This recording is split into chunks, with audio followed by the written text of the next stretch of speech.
Trust isn't broken in a single moment. It crumbles slowly, quietly, while you're too in love to notice. Samantha Blake's fingers hovered over her husband's laptop keyboard, her heart racing as she stared at the blank password field. The warm September breeze drifted through the open windows of their Seattle townhouse, carrying with it the bitter irony of her situation. After 8 years of marriage, she never imagined she'd be here, trying to guess Ryan's password just to send an urgent email to her department head, while her own laptop lay broken on the office floor. "Come on, Sam," she whispered to herself, tucking a strand of auburn hair behind her ear. The password prompt blinked, expectant and unforgiving. Then she remembered Ryan's mother's maiden name and his birth year. He had always been sentimental about family. The screen unlocked. Relief flooded her as she opened the browser to access her university email, but a notification popped up from Ryan's messaging app. Normally, Sam would have ignored it. She respected his privacy. But something caught her eye. A message preview from someone named Lena. "Missing you already last night." The world tilted. With trembling fingers, Sam clicked the message. The full conversation history loaded, stretching back years. Pictures, late-night chats, secret meetings, plans for weekend getaways disguised as business trips. The most recent message was from just that morning, only hours after Ryan had kissed her goodbye and said he loved her. The room spun. Sam gripped the edge of the desk, her knuckles white.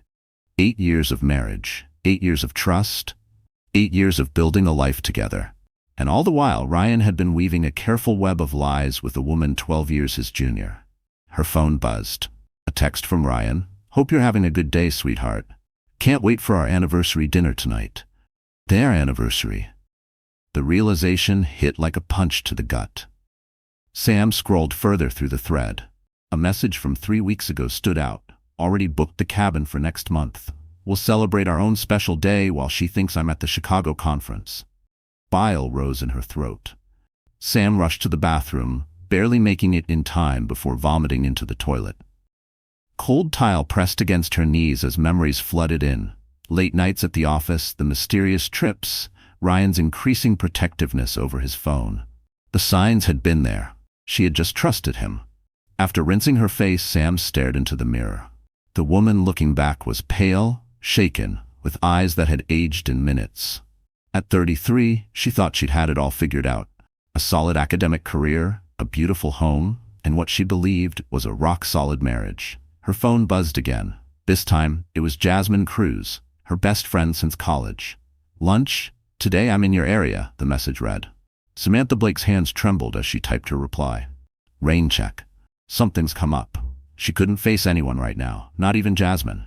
She needed time to think, to plan. Returning to Ryan's study, Sam began taking screenshots of the messages, emailing them to herself. She worked with methodical focus, detaching from the emotional chaos swirling inside her. Years of academic research had taught her to be thorough, to document everything. She wouldn't let Ryan gaslight her. She wouldn't let him deny what she now knew. As she sifted through the threads, more painful truths emerged. Lena wasn't just any assistant. Ryan had hired her 3 years ago, brought her to their home for dinner parties, let her smile at Sam across the table, and accept her hospitality. All while sleeping with her husband. The betrayal went deeper than physical intimacy. There were messages filled with dreams, fears, and secrets. Ryan had shared parts of himself with Lena that he had stopped sharing with Sam long ago. In one message he wrote, "You understand me in ways she never could." Sam closed the laptop.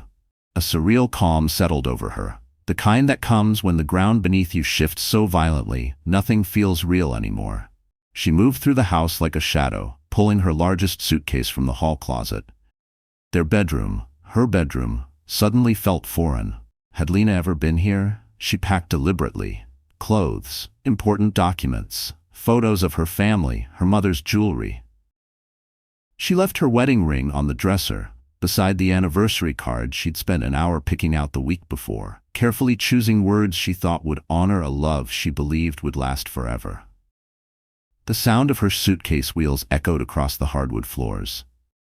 In the kitchen, she set her house keys on the granite counter beside the coffee maker, the same spot Ryan had stood that morning, pouring her coffee. Had he been thinking of Lena then? planning their next rendezvous? Her phone buzzed one last time. Made reservations at Bella Luna for 7. Wear that blue dress I love. Sam stared at the message until the screen dimmed. Then she blocked his number, picked up her suitcase, and walked out the front door. The September sun was still shining, the street humming with the usual rhythm of their upscale Seattle neighborhood. Nothing had changed, and yet everything had. She got into her car, started the engine, and pulled away. In the rearview mirror, their townhouse grew smaller until it disappeared entirely. She didn't know where she was going, but she knew she couldn't stay. The life she had built with Ryan had been a beautiful illusion, and like all illusions, it shattered the moment she looked too closely. At the first red light, Samantha finally let herself cry. The tears came silently, washing away the shock, leaving behind something raw and unfamiliar, a blend of grief and determination. She thought of all the students she'd counseled over the years, young women navigating crises of their own. She'd always told them that endings were just beginnings in disguise. Now it was time to take her own advice. The light turned green. Samantha Blake wiped her eyes, pulled out her phone, and dialed Jasmine's number. Her friend picked up on the first ring. "Hey, about that lunch," Sam said, her voice steady despite the tears still running down her cheeks. "I could really use it right now, and maybe your spare bedroom, for a few days." "Samantha, what's wrong? Where are you?" "I'll explain everything. But first, I need you to promise me something. Anything. Promise me you won't let me go back. No matter what Ryan says, no matter what I say in a weak moment. Promise me you'll remind me that I deserve better than this." There was a pause. Then Jasmine's voice came through, strong and certain. "I promise. Now tell me where you are. I'm coming to get you." Sam pulled into a coffee shop parking lot, the same one where she and Ryan had their first date 9 years ago. It felt fitting that this would be the place she'd begin her new life. She gave Jasmine the address and leaned back in her seat, watching strangers move in and out of the cafe, each with their own story, their own heartbreaks and triumphs. Today, her story was changing. Today, she was choosing herself. In a few hours, Ryan would return home to an empty townhouse. He'd find her ring, her keys, and the unspoken end of their marriage. He'd try to call, to explain, to beg. But Sam wouldn't be there to listen. She would be with Jasmine, planning her next steps, beginning the long process of rebuilding her life from the ground up. The idea should have scared her. Instead, under the weight of pain and betrayal, something unexpected stirred in her chest. Hope. Not hope for reconciliation or for Ryan to change, but hope for herself, for the woman she could become now that the illusion was shattered. Her phone lit up with a text from Jasmine. "On my way. Hang in there, warrior." Sam smiled through her tears. Maybe that's what she was now, a warrior. Not one who fought with weapons, but one who fought for herself, for her dignity, for her future. A warrior who walked away from a battlefield disguised as a perfect life, choosing the uncertain road of self-discovery over the familiar lie of a broken marriage. The afternoon sun stretched long shadows across the pavement. In a few hours it would set, and with it, the life Samantha had once known. But tomorrow, the sun would rise again, and she would rise with it, stronger, wiser, and finally truly free. Jasmine's spare bedroom felt like a life raft in a storm. 2 weeks had passed since Sam left the townhouse. 2 weeks of dodging Ryan's increasingly desperate attempts to reach her. He had tried everything. Calls from unknown numbers, relentless emails, even showing up at her university office. The department secretary, more perceptive than she let on, had become an expert at turning him away. Morning light filtered through the unfamiliar curtains as Sam sat cross-legged on the borrowed bed, staring at her laptop screen. Dozens of missed calls and unread emails from Ryan cluttered her phone, but one message stood out: an offer for a teaching position at Berkeley. She'd applied months ago, never really thinking she'd consider moving across the country. Now, the thought of putting 3,000 miles between herself and Seattle felt like a gift. A soft knock interrupted her thoughts. Jasmine stood in the doorway, 2 steaming mugs in hand. "You're up early," she said, crossing the room to sit beside Samantha. "More divorce paperwork?" Sam accepted the coffee gratefully. "Actually, no. Remember that position I applied for at Berkeley? They want me to fly out for an interview next week." Jasmine's eyes widened. California. That's actually perfect timing. Sam hesitated before responding. Yeah, especially after this morning. Jasmine raised an eyebrow. I got a rejection email from one of the other schools I applied to, the one back east. Jasmine frowned. Oh no, I'm sorry. It's okay. I didn't even realize how much I was still hoping for that one, Sam admitted. It just reminded me that this road I'm choosing isn't going to be easy. Not every door is going to open. She stared down at her coffee. But maybe that's the point. I'm not looking for easy anymore. I'm looking for right. She paused, studying Sam's face. Are you thinking about taking it? I'm thinking about a lot of things.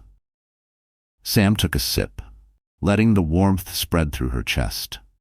Yesterday, I was reviewing my Intro to Psychology lecture notes, and something clicked. All these years, I've been teaching students about human behavior, about resilience and growth through trauma. Maybe it's time I started applying those theories to myself. What do you mean? I've been looking into counseling programs, specialized certifications in trauma and personal development. If I'm going to start over, why not really start over? Jasmine's face broke into a wide smile. Now that sounds like the Sam I know, the one who graduated top of our class while working 2 jobs. Not the one who spent 8 years dimming her light for Ryan Carter. The name stung, but Sam knew Jasmine was right. She'd poured everything into being the perfect wife, the steady partner, and somewhere along the way, she'd lost track of herself. Ryan's betrayal had broken her world, but maybe it had needed breaking. I have a meeting with Dean Richardson this afternoon, Sam said, closing her laptop. I'm going to resign. Are you sure? You love teaching. I do. But right now, every classroom, every hallway at that university is filled with memories of Ryan. And if I'm serious about this new direction, I need to commit completely. The rest of the morning passed in a blur of preparation. Sam chose her outfit carefully, a navy blue blazer and a pencil skirt that made her feel like she was walking into battle. As she applied her makeup, she studied her reflection. The dark circles under her eyes had begun to fade, replaced by something else. Determination, perhaps, or the first glimpses of hope. The university campus buzzed with early autumn energy. Students rushed between buildings, their backpacks heavy with textbooks and ambition. Samantha Blake remembered being like them once, so sure that life would unfold exactly as planned. Now she knew better. Dean Richardson's office felt smaller than she remembered. The elderly administrator listened patiently as Sam explained her decision, his weathered face betraying no surprise. I had a feeling this was coming, he said finally, adjusting his wire-rimmed glasses. Ryan Carter's daily appearances haven't gone unnoticed. Are you sure this is what you want? It's what I need, Sam replied, her voice steady. I've already applied to several counseling programs. I think helping others through their own transformations might be my true calling. The dean nodded thoughtfully. You've always had a gift for connecting with students in crisis. Maybe this is where that gift was leading you all along. He pulled a letter from his desk drawer. I took the liberty of preparing a letter of recommendation. Whatever path you choose, you have my full support. Tears pricked at Sam's eyes, but she held them back. Thank you, sir, for everything. Leaving the office, Sam felt lighter, like she just set down a weight she hadn't even realized she was carrying. Her phone buzzed, another call from Ryan. This time, instead of ignoring it, she answered. Samantha, thank God. Please, just let me explain. There's nothing to explain, Ryan. Her voice came out calm, more than she expected. I'm not calling to reconcile. I'm calling to let you know I've retained a lawyer. You'll be receiving divorce papers by the end of the week. Silence stretched between them, heavy with everything left unsaid. Finally, Ryan's voice broke. I never meant to hurt you. Lena, it just happened. No, Ryan, it didn't just happen. You made choices, hundreds of them, every day for years. You chose to hire her, to pursue her, to lie to me. Those weren't accidents, they were decisions. I'll end it with her. I'll do anything. I've already ended it, she cut in. Our marriage. I'm moving to California. Another pause, longer this time. California? Samantha, please, we can fix this. We can go to counseling. I'm going to counseling, she interrupted again. For myself. I'm rebuilding my life, Ryan, without you. She ended the call before he could respond, her hands shaking but her mind clear. Across the quad, a young couple sat beneath a tree, completely absorbed in one another. They reminded her of herself and Ryan in the early days. Young, in love, believing that love alone was enough. She knew better now. That evening, Samantha Blake sat at Jasmine's kitchen table, surrounded by brochures for counseling programs and life coaching certifications. Her laptop displayed flight details for her upcoming interview at Berkeley, and beside it lay Dean Richardson's letter of recommendation. "You know," Jasmine said, pouring them each a glass of wine, "when you showed up here 2 weeks ago, I was afraid you'd fall apart. But you didn't. You're not breaking, Sam. You're transforming." Sam smiled, thinking of the caterpillar diagrams she used to show her students during lessons on metamorphosis. Breaking had never been an option. She had spent too many years teaching others about resilience to give up on herself now. Her phone lit up with a message from an unknown number. "Lena, can we meet? There are things you need to know." Sam stared at the message, feeling an unexpected calm. 2 weeks ago, such a message would have sent her spiraling. Now, it simply felt like another necessary step. "What are you going to do?" Jasmine asked, reading the message over her shoulder. "I'm going to meet with her," Sam said, her voice sure. "Not for closure, I don't need that anymore, but for understanding. Maybe it'll help me help others someday." Later that night, as she prepared for bed, Sam caught her reflection in the bathroom mirror. The woman looking back at her wasn't the same one who had fled her marriage 2 weeks ago. This woman stood taller. Her eyes were clearer. She seemed stronger. She was no longer Ryan Carter's betrayed wife. She was Samantha Blake, choosing her own path. She opened her journal, a new habit she'd picked up since leaving, and began to write. "Today, I chose myself. Tomorrow, I'll choose myself again. And someday, I'll teach others how to do the same." The confirmation email from Berkeley sat in her inbox, a beacon pointing towards sunshine, new possibilities, and 3,000 miles of distance from the life she once thought she wanted. It wasn't the path she had planned, but maybe that was the point. Sometimes, the most beautiful journeys began with a broken compass and a brave heart. Tomorrow, she would meet with Lena. Tomorrow, she would face another fragment of her past. But tonight, in this borrowed room that was starting to feel like a cocoon, Sam allowed herself to dream of the future. Not a future defined by loss, but one lit by discovery, strength she didn't know she had, purpose she'd never imagined, and the first tentative steps toward becoming the woman she was meant to be. Outside, the Seattle night hummed with movement, but in this quiet moment, Sam felt perfectly still, perfectly centered. The pain hadn't disappeared. It might never fully go away, but it had changed into something else: motivation, determination, purpose. She was no longer running away from her broken marriage. She was running toward something new, something wholly her own. The coffee shop Lena had chosen sat in neutral territory, a small cafe in Tacoma, far from both the university and Ryan's office. Sam arrived 15 minutes early, choosing a table in the corner with a clear view of the door, her hands wrapped around a cup of green tea, seeking its warmth. Despite the mild October morning, Samantha Blake had imagined this moment countless times over the past 2 weeks. The confrontation with the woman who had helped destroy her marriage. In her darkest thoughts, she pictured herself yelling, throwing something, making a scene. But now, as she watched Lena Dawson push through the cafe door, she felt oddly detached, like she was watching someone else's story unfold. Lena looked smaller than Sam remembered. The confidence that had always irritated her at company functions had evaporated. Designer clothes and flawless makeup couldn't hide the dark circles under her eyes or the anxious way she clutched her purse. She ordered at the counter before making her way toward Sam's table, heels clicking softly against the hardwood floor. "Thank you for meeting me," Lena said, sliding into the chair across from her. Her voice was barely above a whisper. "I almost didn't come," Sam replied honestly, "but I think we both need this." Lena hesitated, looking down into her coffee. "I wasn't sure if you'd show up," she admitted. "Not after what happened last week." Sam raised an eyebrow. "What happened?" "Your name came up at the office. One of the old partners. He made a joke about your divorce, about how quick you were to move on. And I didn't defend you." Sam blinked, taken aback. "You didn't?" "I froze," Lena said, ashamed. "I just sat there, let them mock the woman he broke. And it's haunted me since." Sam's jaw clenched, the sting of betrayal cutting deeper. Not because she expected anything from Lena, but because it reminded her how easily people turned a blind eye when standing up meant discomfort. Lena nodded, her fingers tracing the rim of her coffee cup. "I left him," she blurted suddenly. "Last week. I thought you should know." The words hung between them. Sam studied Lena's face, searching for some hidden manipulation, but all she saw was exhaustion and what looked like genuine remorse. "Why?" Sam asked, surprising herself with the question. "Why tell me?"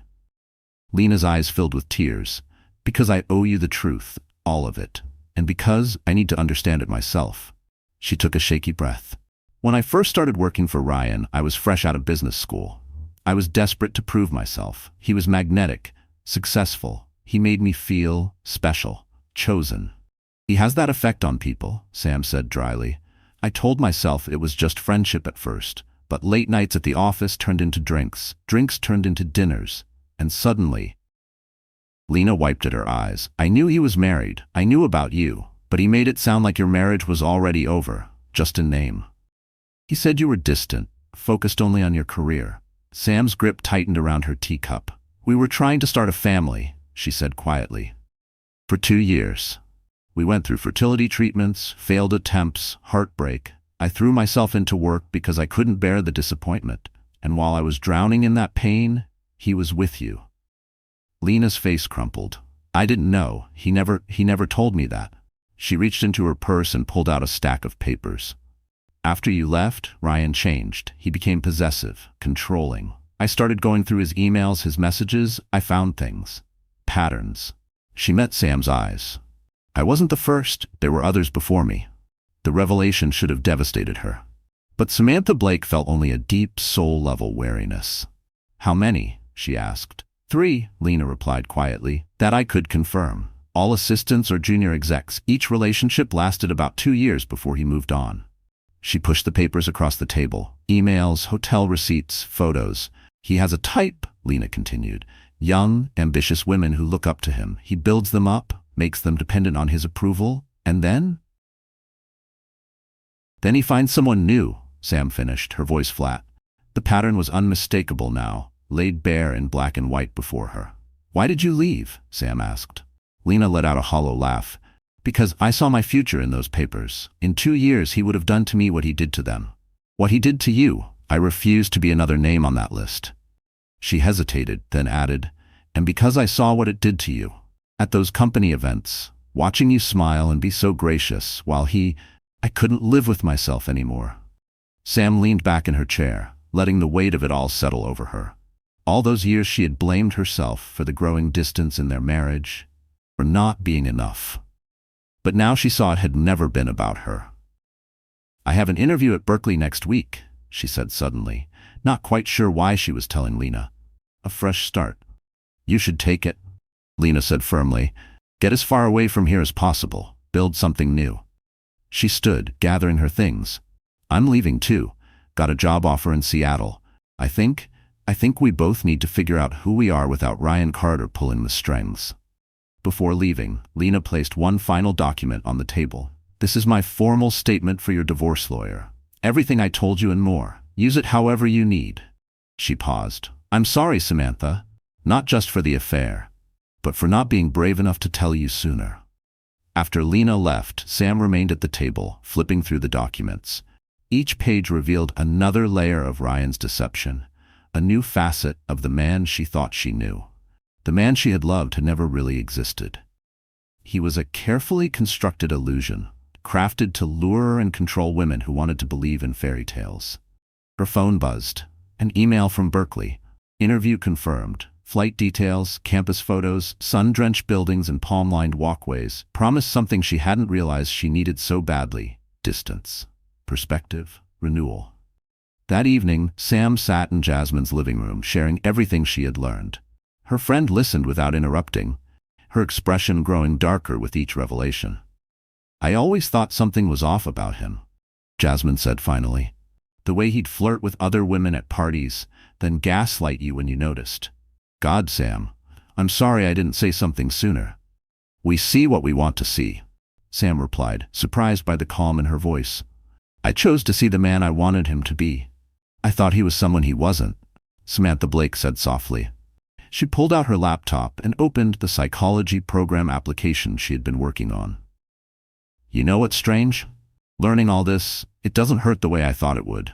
It feels like validation, like finally having proof that I wasn't crazy, that my instincts were right all along.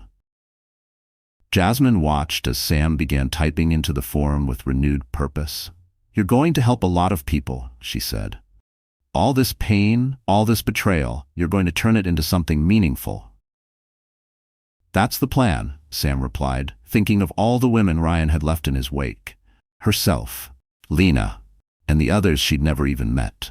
Someone needs to help people recognize these patterns before they tear their lives apart. Someone needs to teach them that love shouldn't require losing yourself. Later that night, Sam wrote in her journal, Today I met the other woman, and instead of an enemy, I found another survivor. We're all just trying to find our way through the dark, believing in loves that turn out to be mirages. But maybe that's the point, to learn how to be our own light. That night, she booked her flight to Berkeley. Not just for the interview, but for the promise of something more, a new chapter, one written entirely in her own hand. The past few weeks had shown her that endings weren't always as final as they seemed. Sometimes they were just doorways, disguised as disasters, leading exactly where you needed to go. As she packed her interview outfit, Sam caught her reflection in Jasmine's full-length mirror. The woman looking back stood taller, smiled more freely, breathed more easily. She was no longer Ryan Carter's wife, no longer Lena's unknowing rival, no longer the shattered woman who had fled her home 3 weeks earlier. She was simply Samantha Blake, finally becoming herself. The Berkeley campus stretched out before her, a maze of historic buildings and towering eucalyptus trees drenched in golden California sunlight. Her interview wasn't for another hour, but she had arrived early, wanting to feel the rhythm of what might soon be her new home. Students lounged on the grass, their voices creating a soft melody of different languages and accents. Everything here felt lighter, more possible. Professor Blake, a voice called from behind her. I thought that was you. Sam turned to see Dr. Miranda Chen, the department chair, approaching with a warm smile. She looked younger than Sam had expected. Mid-40s, maybe, with an energy that radiated equal parts confidence and kindness. I was just taking in the campus, Sam explained, suddenly self-conscious about being caught wandering. Best way to know if a place feels right, Dr. Chen agreed. Why don't we start the interview early? Over coffee? Those formal office meetings can feel so stuffy. They found a quiet cafe on the edge of campus, where Dr. Chen ordered for both of them. The lavender latte here will change your life, she promised as they settled into a corner table. Sam noticed how different this already felt from academic interviews she'd experienced on the East Coast, where polished surfaces and stiff conversation often masked deeply entrenched hierarchies. So, Dr. Chen began, tell me why you're really here, Samantha. Her tone was kind, but direct. Your CV is impressive, your recommendations are glowing, but something tells me this isn't just about a job change. The question caught Sam off guard. In Boston, such personal inquiries would have been considered out of bounds, but something about Dr. Chen's genuine curiosity made her want to be honest. I'm reinventing myself, she said. Professionally and personally, I've been looking into counseling programs, specifically those focused on helping women recover from emotional trauma and betrayal. Dr. Chen's eyes lit up. Now that's interesting. We've been discussing a cross-disciplinary program between psychology and women's studies. Have you considered pursuing a counseling certification while teaching? I hadn't thought that was possible, Sam admitted. Welcome to Berkeley, Dr. Chen said with a laugh. We believe in breaking down academic barriers. She pulled out her tablet and quickly scrolled through her emails. Dr. Ramirez in the psychology department is launching a research project on resilience in women following relationship trauma. She's looking for collaborators with real-world experience. The possibilities began unfolding in Sam's mind. You mean I could teach while studying and contribute to research? Even better, Dr. Chen said. We could build your teaching schedule around evening counseling classes. Within 2 years, you could have both your certification and published research. She paused, watching Sam's reaction. Unless, she said carefully, you're not ready for that level of commitment. Sam shook her head, her voice clear and sure. Actually, I think that's exactly what I need. But as she walked out of the building later, alone and notebook in hand, the emotional weight of it all settled on her shoulders. The idea of this fresh start, once exhilarating, now felt immense. And the truth was, she hadn't told Dr. Chen everything, not about the financial war brewing behind the scenes. Earlier that morning, she'd received a terse voicemail from Ryan's lawyer, threatening to freeze their joint accounts pending the final divorce ruling. It wasn't unexpected, but it was enough to make her stomach twist. Every step forward, it seemed, came with a drag of resistance behind her. The formal interview that followed felt more like a brainstorming session. Dr. Chen introduced Sam to other faculty, including Dr. Ramirez, a brilliant psychologist whose passion for trauma recovery matched Sam's own emerging vision. By the end of the afternoon, Sam didn't just have a job offer. She had a complete academic and professional development path laid out before her. As she walked back to her hotel, her head swam with excitement. The California sun was setting, casting warm shades of pink and gold across the sky, colors she'd never seen in Boston. Her phone buzzed. A text from Jasmine. How did it go? Sam stared at the message for a moment, then typed back. It was like finding a door I didn't know I was looking for. They're offering me everything I wanted, and things I hadn't even dared to hope for. I hear a but coming, Jasmine replied. Sam sighed, sinking onto a bench overlooking the bay. No but, she wrote. Just magnitude. This means really leaving everything behind, starting over completely. Isn't that what you want? Yes. Sam paused before typing again. And that's what scares me. For the first time in my life, I'm choosing something entirely for myself. Not for my parents' expectations, not for a relationship, not to please anyone else, just for me. Good, Jasmine replied. It's about damn time. Back in her hotel room, Sam opened her laptop to find an email from her divorce attorney. Ryan was contesting the division of assets, claiming that her sudden departure constituted abandonment. Attached was a long email he'd sent to the attorney, filled with accusations about her mental state and questioning her fitness to make financial decisions. 6 weeks ago, tactics like this would have shattered her. But now, reading Ryan's desperate attempts to maintain control, Samantha Blake felt only pity. She forwarded Lena's documentation to her lawyer with a short note. Use whatever you need. Her phone lit up with another call, this time from an unknown number. She answered, weary but steady. Samantha Blake? This is Rebecca Winters. I found your contact information in some of Ryan's old emails. Sam's breath caught. Rebecca, one of the names from Lena's documents. Yes, Rebecca continued. Lena Dawson reached out to me, told me you're finally leaving him. I wanted you to know you're not alone. There are 4 of us now, all willing to testify if needed. He won't be able to hurt anyone else. Tears welled in Sam's eyes, but they weren't from pain. Thank you, she whispered, for being brave enough to come forward. After the call, Sam stood at her hotel window, watching the lights of San Francisco shimmer across the bay. The women Ryan had hurt were finding one another, forming an unexpected network of strength. Their shared pain was becoming something powerful: justice, healing, prevention. She opened her journal, something she now did instinctively each night. Today, I saw my future. Not just a new job or a new city, but a new purpose. All those years teaching psychology, I thought I was preparing students for exams. Now I know I was preparing myself to help others find their way out of the dark.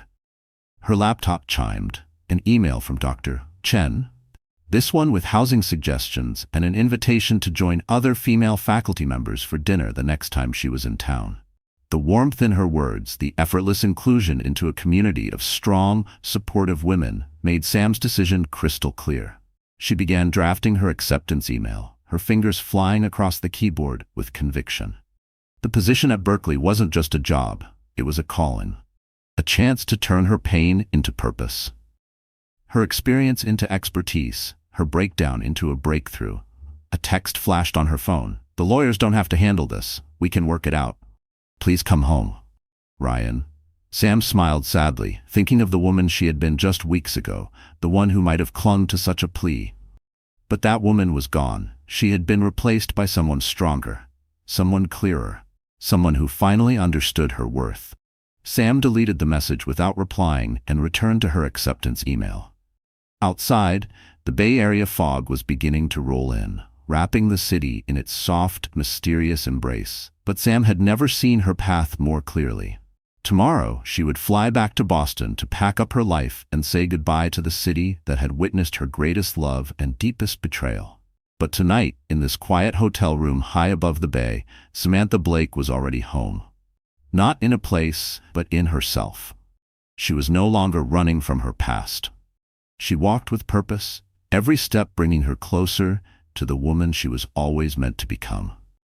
6 months had passed, and Berkeley had transformed from a promise into a home. Samantha Blake's office in the psychology department overlooked a courtyard where students gathered between classes, their voices floating up through her open window on the warm spring breeze. The walls around her were decorated with photos from this new life, hiking in Muir Woods with colleagues, celebrating the holidays with Dr. Chen's family, speaking at her first counseling symposium. That morning, the last box from Boston had arrived. Jasmine had been cleaning out her garage and discovered it tucked away, old photos, cards, remnants of a life that felt increasingly far removed. Sam had left the box unopened on her desk, choosing instead to focus on preparations for that evening's event. The Women's Center was hosting its first Healing Through Growth workshop, and Sam was the keynote speaker.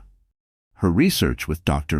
Ramirez had evolved into a groundbreaking program that merged academic psychology with practical strategies for survivors of emotional trauma. Already, women from across the country were reaching out, sharing their stories, asking for guidance. A knock at the door interrupted her focus. Dr. Ramirez stepped inside, her vibrant energy instantly filling the room. "Ready for tonight?" "Almost," Sam said, gathering her notes. "I didn't expect this many registrations for our first workshop." "Word travels fast in survivor communities," Dr. Ramirez said. Then she hesitated. "Speaking of which, security just called. Ryan Carter booked a flight to Oakland this morning." Sam's hands stilled on her papers. She'd known this day might come. The divorce had been finalized 3 months earlier, thanks in large part to the testimony from his former assistants. Ryan hadn't just lost his marriage, he'd lost his reputation, his career. The last Sam had heard, he was trying to piece together a new life in Chicago. "He can't get into the workshop without registration," Dr. Ramirez added quickly. "Campus security is aware." "It's okay," Sam said, surprised by how steady her voice sounded. "Maybe it's time we finally talk." The rest of the afternoon passed in a blur of final details and quiet anticipation. At 5, Sam changed into the outfit she had chosen with care, a deep blue dress that made her feel both grounded and powerful. As she applied her makeup, she paused to study her reflection.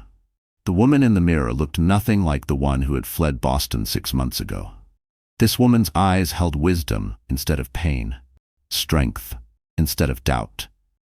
The workshop venue was already filling when Samantha Blake arrived. Women of all ages settled into their seats, some alone, others in pairs, there to support each other. Sam recognized a few faces from her counseling sessions, others from support group meetings.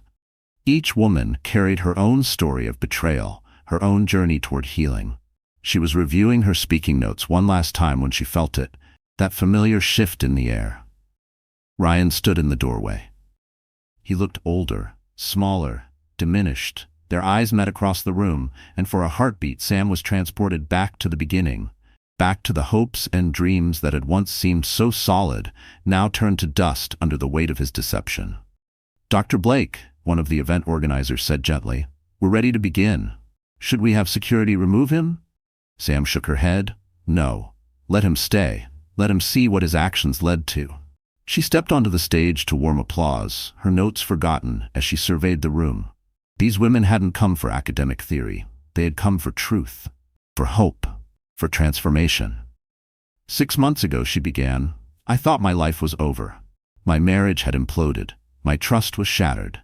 My sense of self buried beneath the wreckage of someone else's choices." Her eyes found Ryan in the back row. "What I didn't understand then," she continued, "was that endings often arrive disguised as beginnings." For the next hour, Sam shared her story, not just the pain of betrayal, but the power of recovery. She spoke about the network of women who had stepped out of Ryan's past, how they had turned shared trauma into solidarity. She described the research she and Dr. Ramirez were conducting, the patterns they had identified in emotional manipulation, and the strategies they had developed for healing. The greatest betrayal, she concluded, is not the act itself, but the way it makes us doubt our worth, our instincts, our right to happiness. Reclaiming that is the real victory. During the interactive session that followed, Sam moved among the attendees, listening, guiding, connecting. She caught occasional glimpses of Ryan throughout the evening, watching, listening. The anger she had once felt toward him had softened into something else. Not forgiveness, exactly. Understanding. He was just another broken person, trying to fill his emptiness by breaking others. As the event wound down, he approached her. Security tensed, but Sam quietly waved them off. Up close, the toll the past months had taken on him was unmistakable. The gray in his hair, the lines around his eyes. "You look well," he said softly, "happy." "I am happy," Sam replied, "not despite what happened, but because of how I chose to grow from it." "I've been in therapy," he said after a pause, "trying to understand why I hurt the people I claim to love." "And what have you learned?" "That I never really knew how to love. Not you, not Lena, not anyone. I only knew how to possess, how to control."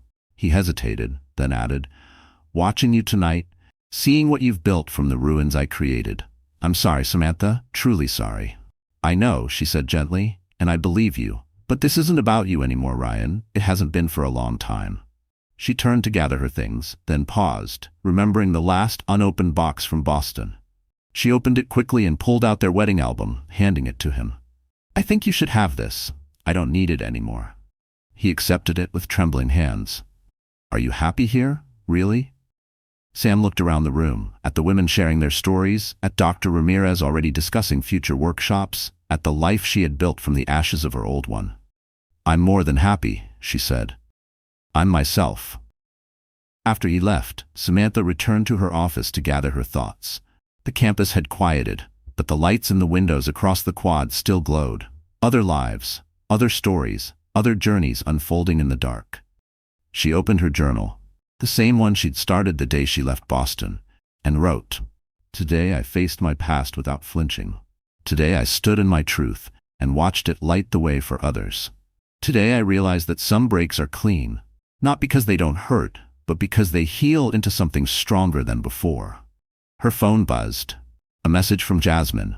"Heard your workshop was a success. Proud of you, warrior." Sam smiled, remembering that day in the coffee shop parking lot when Jasmine first called her that. She hadn't felt like a warrior then, just a woman running from pain. But sometimes running away is really running towards something better. Something true. Something entirely your own. The California night spread out before her like a tapestry of lights and possibility. Somewhere out there, women from her workshop were heading home, carrying with them seeds of healing and hope. Somewhere in the darkness, other women were gathering the courage to leave their own broken relationships, to choose themselves, to begin again. And here, in this office that had become her sanctuary, Samantha Blake was exactly where she needed to be, not at the end of her story, but in the heart of a much larger one.